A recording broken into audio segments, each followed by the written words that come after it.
Welcome to public TV news బులెటిన్ల ముందుగా headlines. భూపాలపల్లిలో మోకాళ్లపై నిలబడి బీసీ జర్నలిస్టుల నిరసన.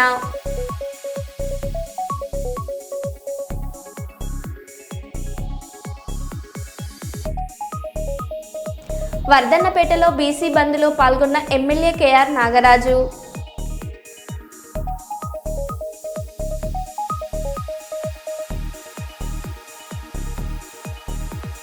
హైదరాబాద్ ఎమ్మెల్యే క్వార్టర్స్లో మీడియాతో మాట్లాడిన మంత్రి సీతక్క.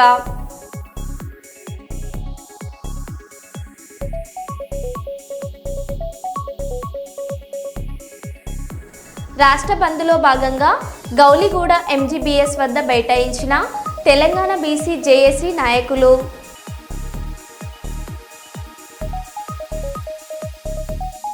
పెట్రోల్ బంకుపై దాడికి పాల్పడ్డ బీసీ సంఘం నాయకులు.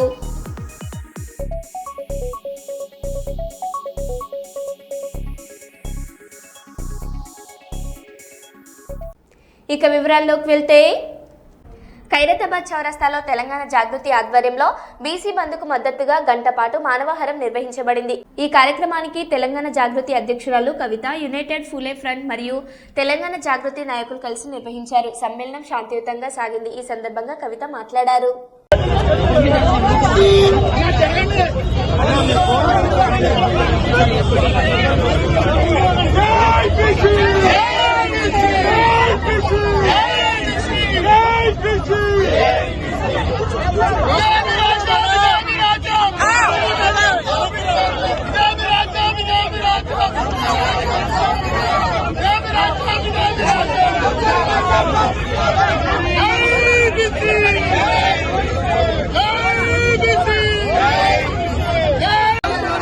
ఇవాళ తెలంగాణ రాష్ట్ర వ్యాప్తంగా ఉన్నటువంటి బీసీ బిడ్డలందరూ కూడా తమకు రిజర్వేషన్ కావాలని డిమాండ్ చేస్తున్న విషయం మీకు తెలిసిందే.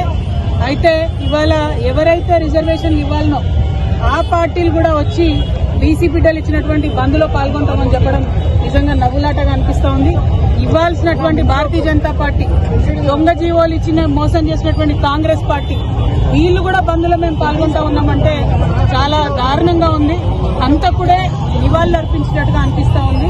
బీసీ బిడ్డల్ని మీరు మోసం చేయొద్దు. మీరు అనేక కాదు, స్వతంత్రం వచ్చినప్పటి నుంచి అనేక సందర్భాలు ఎప్పుడు బీసీల reservation issue ముందొచ్చినా Bharatiya Janata party, Congress party పదే బీసీలను మోసగించారు. ఇంకా కుదరదు. ఇప్పుడు తెలంగాణ బీసీ బిడ్డలు పట్టుబట్టిండ్రు. ఈ తెలంగాణ బీసీ బిడ్డల పంతం దేశవ్యాప్తంగా ఉన్నటువంటి బీసీలకు కూడా లాభం జరిగేటటువంటి అంశం తప్పితే ఇంకోటి కాదు. ఎట్లా అయితే తెలంగాణ ఉద్యమం చేసినామో మరో బీసీ తెలంగాణ ఉద్యమం చేపడతాం. ఖచ్చితంగా 42% రిజర్వేషన్ సాధించేంత వరకు వెంటబడతాం. ఇవాళ తెలంగాణ జాగృతి, యునైటెడ్ ఫూలే ఫ్రంట్ ఆధ్వర్యంలో ఖైరతాబాద్ చౌరస్తా అంతా కూడా బంద్ చేస్తున్నాం. పెద్ద ఎత్తున ఇవాళ బంద్ని జయప్రదం చేయవలసిందిగా ప్రజాస్వామ్యవాదులందరినీ కూడా నేను కోరుతా ఉన్నాను. ఎందుకంటే పదే రాజకీయ పార్టీలు ఒక వర్గాన్ని మోసం చేయడం మంచిది కాదు. ఈ మోసాన్ని ఎండగడుతూ ఇవాళ బంద్ చేస్తున్నారు కాబట్టి అందరం కూడా మద్దతు ఇవ్వాలని చెప్పి ప్రజాస్వామ్యవాదులందరినీ కూడా నేను కోరుతూ ఉన్నాను. తీర్పును ఏ విధంగా చూస్తున్నాం? ప్రధానంగా ఒకటండి, హైకోర్టులు, సుప్రీంకోర్టులు ఎప్పుడైనా బీసీలకు వ్యతిరేకంగానే తీర్పులు ఇచ్చినాయి.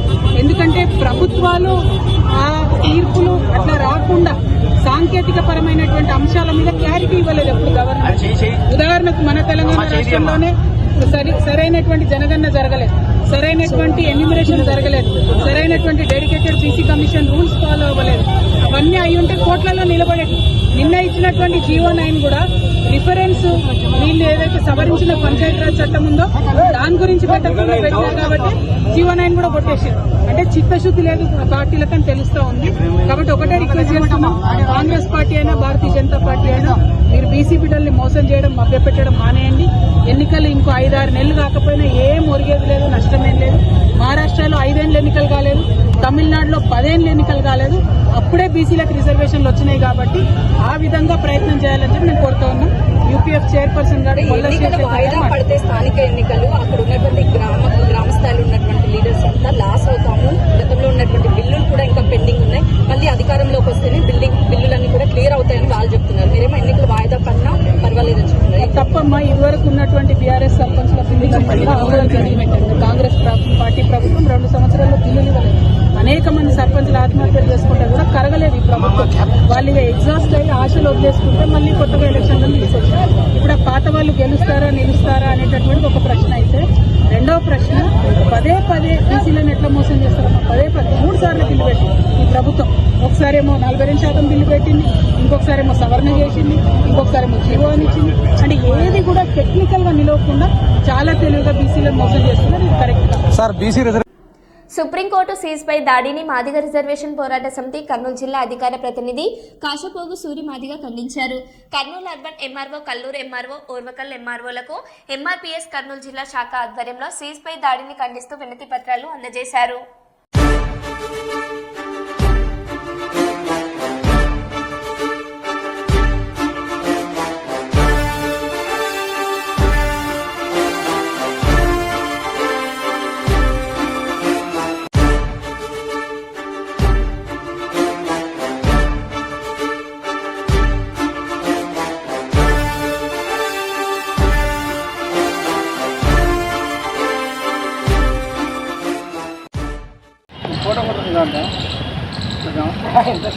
వర్ధిల్లాలి మందకృష్ణ నాయకత్వం, వర్ధిల్లాలి బడుగు బలహీన వర్గాల ఆశాజ్యోతి మందకృష్ణ నాయకత్వం. శిక్షించాలి జస్టిస్ గవాయ్ గారిపై దాడి చేసిన లాయర్ కిషోర్ని వెంటనే శిక్షించాలి. గవాయ్ గారిపై దాడి చేసిన లాయర్ కిషోర్ని వెంటనే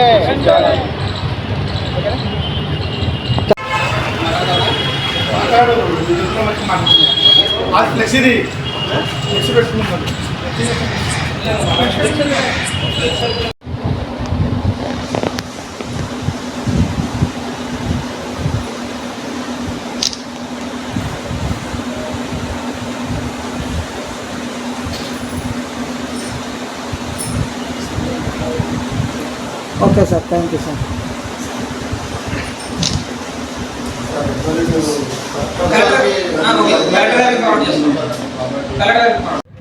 ఈ నెల 7వ తారీఖున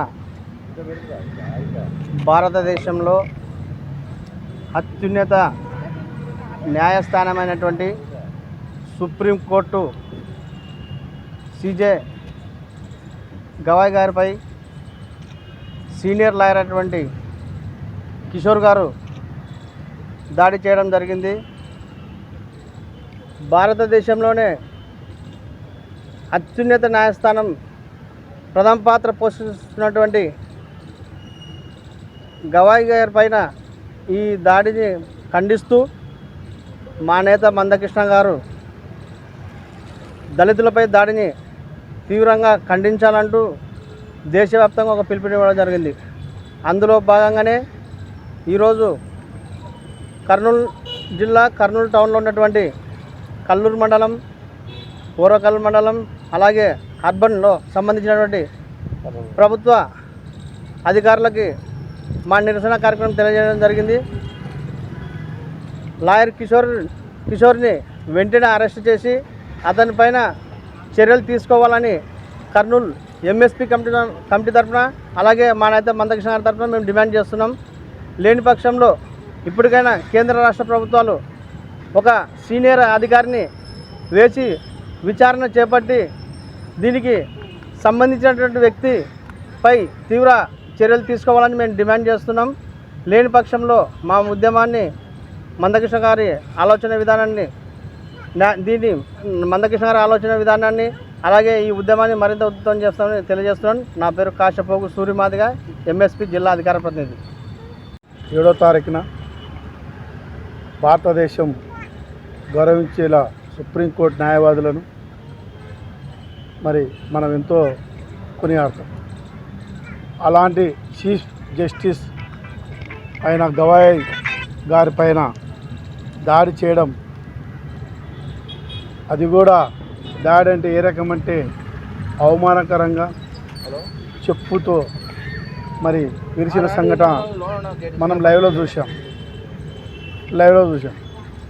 అయితే ఈ యొక్క మనవాద వేదన వాళ్ళ ఉందేమో కానీ న్యాయవాదులకు ఎటువంటి ఆలోచనలు ఉండవు. కేవలము చట్టపై కఠినంగా శిక్షించి ఆయన అండమాను పంపించాలని చెప్పి మేము డిమాండ్ చేస్తాం. అయితే మొండెం లేని విగ్రహం కొరకు కొట్లాడినాడని ఇందాక మీకు అన్నాను. ఏదో భారతదేశం చట్టాల ప్రకారంగానే ఉన్న నిధులు పట్టి అయితే విగ్రహాలు పాతవైనా కూడా అలాగే ఉండేలా కానీ శిఖరాలకు రూపు చేసే లేదని చట్టమే చెప్తుందంట. మన లైవ్లో చూశాను. మరి ఆ యొక్క చట్టం విలువ ఆయనకు తెలియదా? ఆయన ఒక లాయర్గా ఉన్నారు కిషోర్ గారు. కానీ కిషోర్ గారికి మైండ్ చెడి ఉంది కాబట్టి ఆయన ఒక పిచ్చివాడని దేశముద్ర వేస్తే బాగుంటుందని చెప్పి మేము భావిస్తూ ఎంఆర్పిఎస్ ఎంఎస్పి కర్నూలు సిటీ అధ్యక్షుడిని పాముల కుమార్ మాదిగా నా పేరు.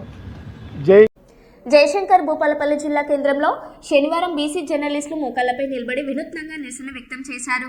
బీసీలకు 42% రిజర్వేషన్లు అమలు చేయాలని కోరుతూ బీసీ జేఏసీ రాష్ట్ర వ్యాప్తంగా ఇచ్చిన బంద్ పిలుపులో భాగంగా జిల్లా కేంద్రంలో బీసీ జేఏసీకి మద్దతు తెలుపుతూ బీసీలకు 42% రిజర్వేషన్లు అమలు చేయాలని కేంద్ర రాష్ట్ర ప్రభుత్వాల తీరుకు నిరసిస్తూ ఆందోళన కార్యక్రమం చేపట్టారు. ఈ సందర్భంగా సీనియర్ జర్నలిస్టులు సామల శ్రీనివాస్ మాట్లాడారు.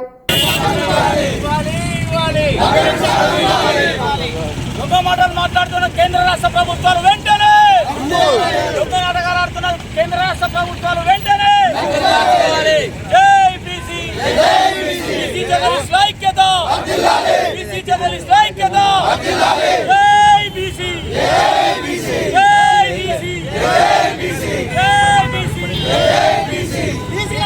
బీసీలకు 42% ఇవ్వాలంటూ ఈ రాష్ట్రంలో బంద్ పిలుపునడం జరిగింది. ఈ యొక్క బంద్లో భాగంగా జర్నలిస్టులు మేము మోకాలపై నిలబడి కేంద్ర రాష్ట్ర ప్రభుత్వాలు మొండి వైఖరిని నిరసిస్తూ 42% కేంద్ర రాష్ట్ర ప్రభుత్వాలు 9th షెడ్యూల్ ప్రకారం ఇక్కడ బిల్లు ప్రవేశపెట్టి ఈ బీసీలకు న్యాయం చేయకపోతే మాత్రం మేము రాబోయే రోజుల్లో మొత్తం జనాలను స్తంభింపజేసి రోడ్ల మీదకి తీసుకొచ్చి మేము అవసరమైతే హింసాకాండకైనా దిగడానికి సిద్ధంగా ఉన్నాము. ఎందుకంటే రాష్ట్ర ప్రభుత్వాలు ఇటు ఈ అనేక పార్టీలు ఇటు టీఆర్ఎస్ కానీ ఇటు బీజేపీ కానీ ఇటు అన్ని కాంగ్రెస్ పార్టీ కానీ ఇక్కడ మేము మద్దతు ఇస్తున్నామని అంటున్నారు. అసలు ఎవరు అడ్డుకుంటున్నారో అర్థం కాని పరిస్థితుల్లో మా బీసీ మొత్తం అయోమయ పరిస్థితిలో ఉన్నది. ఎవరి మాట నమ్మద్దు. పార్టీలకు అతీతంగా మీరు అందరూ బంద్లో పాల్గొనాలి.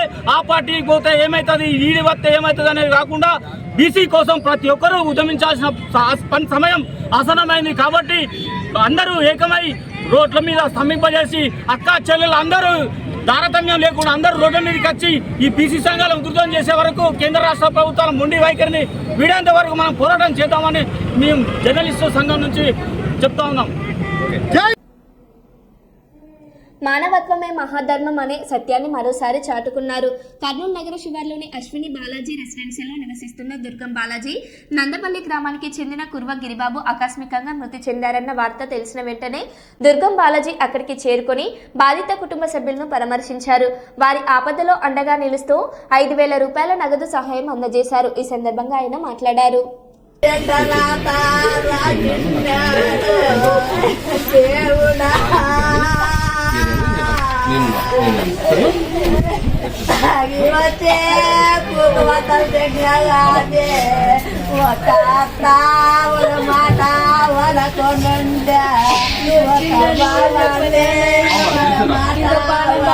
పడుకోలే జలవతే చచ్చిపోయినాడు అనుకున్నాళ్ళ వస్తే చచ్చిపోయినాడు అనుకున్నాళ్ళ ఇంత బాగా ఉన్నాడు ఎంత పాలే చేసి నైనా గిరే లేనైనా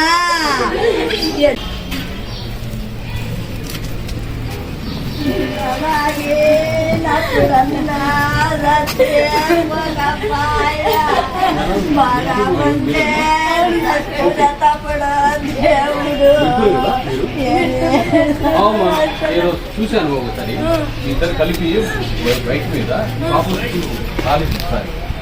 ఓకే అవును చూశాను నేను బాబు నేను చూశాను.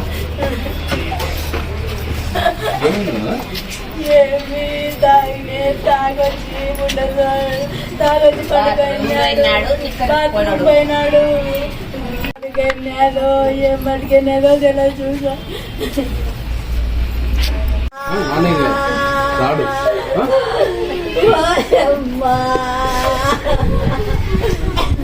నా పిల్ల రాతా దేవుడా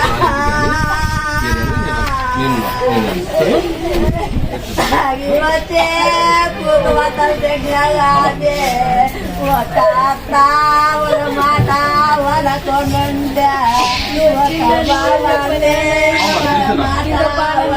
పడుకోలే జరవతే చచ్చిపోయినాడు అనుకున్నాళ్ళ వస్తే చచ్చిపోయినాడు అనుకున్నాళ్ళ ఇంత బాగా ఉన్నాడు ఇంత బాలే చేసి నైనా గిరే నైనా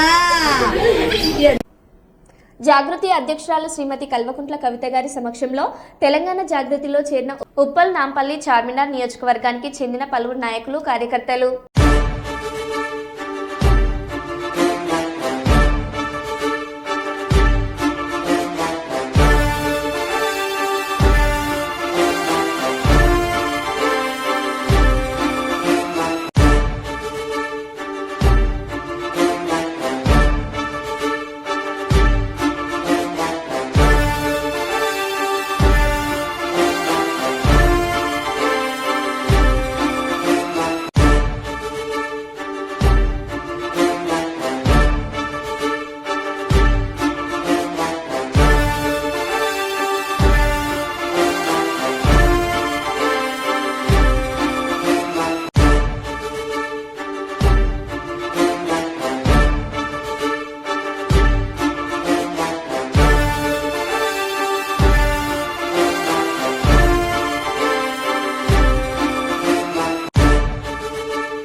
ఏలూరు జిల్లా జంగారెడ్డిగూడెంలో నకిలీ మద్యం కలకలం. నకిలీ మద్యం తయారు చేసిన బెల్ట్ షాపులకు అమ్ముతున్న ఇద్దరు వ్యక్తులు అరెస్ట్. వేగవరం గ్రామానికి చెందిన అన్నదమ్ములు ఇద్దరు గత కొంతకాలంగా నకిలీ మద్యం తయారు చేసి బెల్ట్ షాపులకు అమ్ముతున్నట్టు పోలీసు ఉన్నతాధికారులు గుర్తించారు. 99 బ్రాండ్ మద్యం బాటిళ్లను షాపులో కొనుగోలు చేసి దానిలో 30 ml లిక్కర్ బయటకు తీసి కల్తీ మద్యాన్ని నింపి వీళ్లు కొనుగోలు చేసిన క్యాప్లతో మళ్లీ సీల్ చేస్తున్నారు. కల్తీ మద్యం తయారీదారుల వద్ద నుండి 20,000 మద్యం బాటిళ్లు, క్యాప్లు, సుమారు 600లకు పైగా ఖాళీ మద్యం ఓవేబీ బాటిళ్లు స్వాధీనం చేసుకున్నారు. అలాగే 100కు పైగా నకిలీ మద్యం బాటిళ్లు తయారీదారుల వద్ద నుంచి పోలీసు ఉన్నతాధికారులు స్వాధీనం చేసుకున్నారు.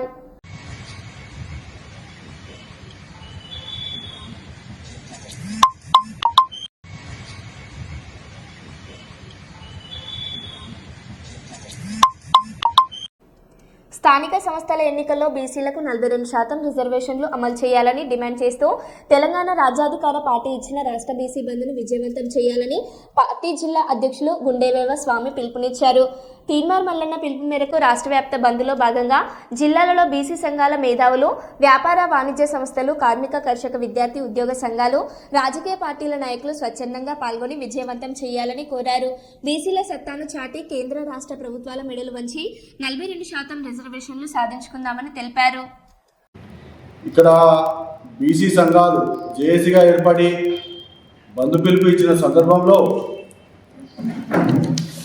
ప్రధాన పార్టీలైన BJP, Congress, TRS, CPI, CPM కూడా ఈ బంద్కు సంపూర్ణంగా మద్దతు ఇస్తున్నామని ప్రకటించడం జరిగింది. విషయం ఏంటంటే ఇది కేంద్ర రాష్ట్ర ప్రభుత్వాల మధ్య అసెంబ్లీలో, పార్లమెంట్లో తేల్చుకోవాల్సిన బిల్లును కోర్టుల రూపకంగా హైకోర్టు నుంచి సుప్రీంకోర్టు వరకు తీసుకుపోయి హైకోర్టులో కొట్టేయబడ్డది. దాన్ని సుప్రీంకోర్టులో వేసి అక్కడ కూడా బోల్తాపడ్డది రాష్ట్ర ప్రభుత్వం. వీళ్ళంతా దొంగ హామీలు ఇచ్చుకుంటా అది కాదని ముందు రేవంత్ రెడ్డి తెలుసు, అక్కడ ఉన్న కేంద్రంలో ఉన్న మంత్రులకు తెలుసు, మన మోడీ గారికి తెలుసు, ఇక్కడ ఉన్న కేటీఆర్ తెలుసు, అందరు నాయకులకు తెలుసు ఇది కాదని చెప్పి. ఫస్ట్ నుంచి వెళ్ళి తీన్మార్ మల్లన్న గారు చెప్తూనే ఉన్నాడు ఇది దొంగ హామీ ఇస్తాడు, మోసపూరితమైన హామీ ఇస్తాడు, దీనికి ఒక పటుత్వం లేదు, ఇది ఊతే కొట్టుకపోయే జీవో పట్టుకొస్తాడు, దీన్ని 9th షెడ్యూల్లో చేర్చమని చెప్పి ఫస్ట్ నుంచి వెళ్ళి మల్లన్న గారు చెప్తూనే ఉన్నారు. ఇంటలెక్చువల్ వాళ్ళ ఏమైతే వాళ్ళ సూచనలు ఉన్నాయో వాళ్ళ సూచనల మేరకు మల్లన్న గారు ప్రతి పదే ప్రభుత్వ దృష్టికి కావచ్చు, ఈ అందరూ రాజకీయ నాయకుల దృష్టికి తీసుకెళ్తూనే ఉన్నారు. అయినా కానీ ఎక్కడ కూడా మల్లన్న గారిని పట్టించుకోకుండా ముందుకు పోయి పోల్చబడ్డారు. ఆ విషయం అందరికీ తెలుసు. కానీ ఇక్కడ విచిత్రం ఏంటంటే ఈ 3 ప్రధాన పార్టీలు బంద్కు మద్దతు ఇస్తాయి. మరి ఈ సమస్య ఎవరిది? సమస్య బీసీలది. దీన్ని తేల్చవలసింది రాష్ట్ర ప్రభుత్వం, కేంద్ర ప్రభుత్వం. ఇవే దొంగ అన్న చందంగా చుట్టూ బ్రాహ్మణులే ఉన్నాయి, కోమటిలే ఉన్నాయి, కోటి పుంజ చేయడం ఏందన్న చందంగా వీళ్ళు మేము మద్దతు ఇస్తామని బీసీల ఓట్ల కోసం అందరూ మీరు ముందుకు వస్తారు. కానీ మీ కుట్రలు పసిగట్టలేనంతగా మేము లేము. మేము బీసీల కోసం ఒక అడుగు ముందుకేసి మేము 14 తారీఖు బంద్ పిలిపిస్తే ఏ ఒక్క పార్టీ మద్దతు ఇవ్వకున్నా కానీ మేము సంపూర్ణంగా మద్దతు ఇచ్చి బంద్ ప్రకటించుకున్నాం. అందులో భాగంగా శాసన మండలిలో మల్లన్న గారు బీసీల గురించి ఫస్టే చెప్పిండు. వీళ్ళు మోసపూరితమైన హామీలు ఇస్తారు, ఇది కరెక్ట్ కాదు అని చెప్పి ఫస్టే చెప్పిండు. దాన్ని కూడా ఎవరు పట్టించుకోలేదు. 42% డిక్లరేషన్ కూడా ఇది కాదు, సాధ్యం కాదు, దీన్ని 90 షెడ్యూల్లో చేర్చుకొని అప్పుడే చెప్పిండు. అయినా పట్టించుకోలేదు. అయినా కానీ ఇవన్నింటినీ కాదని చెప్పి రేపు బీసీల కోసం మా తెలంగాణ రాజ్యాధికార పార్టీ పూర్తి మద్దతునిస్తుంది. ఇక్కడ ఉన్న ప్రతి ఒక్క సంస్థలకు, కాలేజీలకు కావచ్చు, వ్యాపారవేత్తలకు కావచ్చు, స్కూళ్ళకు కావచ్చు, స్వచ్ఛందంగా, ఎందుకంటే అత్యధిక జనాభా ఉన్నది బీసీలో మాత్రమే కాబట్టి ఇక్కడ మేము డిమాండ్ చేయడం లేదు. స్వచ్ఛందంగా మీకు మీరు రేపు ఒక్కరోజు నిరసన మీరు బంద్ చేసి నిరసన కార్యక్రమాలు తెలిపితే ఇక్కడ ఉన్న పార్టీలకు అన్నిటికీ పోతుంది. మరి ఈ ఇంత బంద్ పిలుపును వీళ్ళు ఎక్కడ చూపెట్టుకుంటారో అది కూడా తెలవాలి మనకు.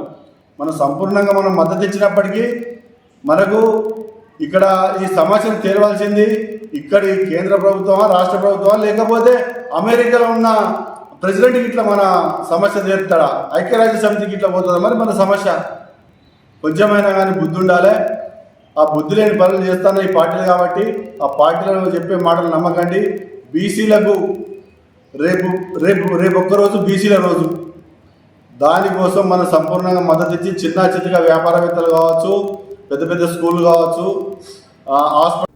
కర్నూలు నగరంలోని బిర్లా కాంపౌండ్లో కేపీఎస్ కార్యాలయంలో శనివారం గన్రేవుల ప్రాజెక్టు నిర్మాణ సాధన కోసం ఏర్పాటు చేసిన రౌండ్ టేబుల్ సమావేశం కేపీఎస్ అధ్యక్షులు ఎం శ్రీహర్ష ఆధ్వర్యంలో జరిగింది.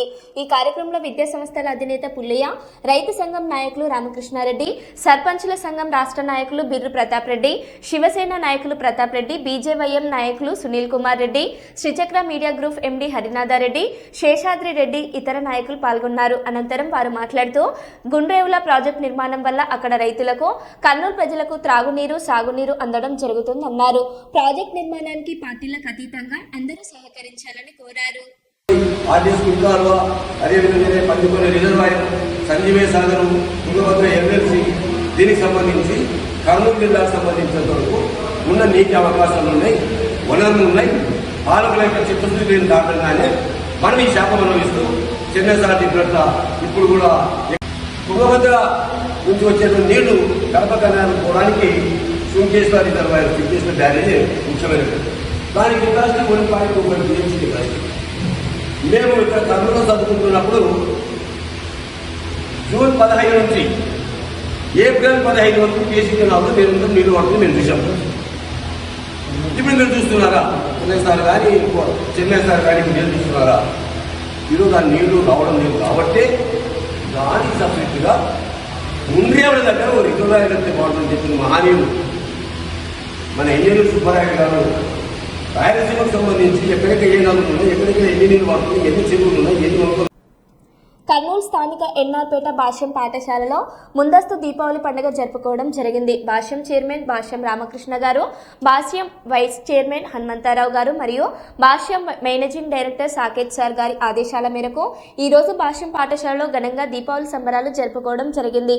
ఈ దీపావళి సంబరాలు జరపడంలో ముఖ్య ఉద్దేశం గురించి రాయలసీమ జోనల్ ఇన్ఛార్జి అయిన బి అనిల్ కుమార్ మాట్లాడారు.